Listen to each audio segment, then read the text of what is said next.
દિલ્હીની એક હોટેલમાં લાગેલી ભીષણ આગમાં 25 લોકોના મોતની દુર્ઘટના બાદ અમદાવાદ ફાયર વિભાગ એલર્ટ મોડમાં આવી ગયું છે। શહેરમાં આગ જેવી દુર્ઘટનાઓ અટકાવવા માટે ફાયર વિભાગ દ્વારા વિવિધ હોટેલોમાં સઘન ચેકિંગ અભિયાન શરૂ કરવામાં આવ્યું છે।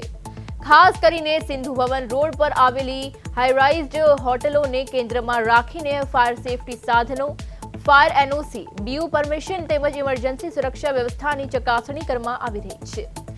નિયમોનું પાલન થઈ રહ્યું છે કે નહીં તેની પણ ઝીણવટભરી તપાસ હાથ ધરાઈ છે, જેથી ભવિષ્યમાં કોઈ દુર્ઘટના સર્જાય નહીં અને લોકોની સુરક્ષા સુનિશ્ચિત કરી શકાય। પણ જેવી રીતે દિલ્હી અગ્નિકાંડ બાદ અમદાવાદ ફાયર વિભાગ જેવી રીતે એલર્ટ મોડમાં આવી ગયું છે, ત્યારે શહેરની હોટેલોમાં સઘન ચેકિંગ અભિયાન શરૂ થયું છે।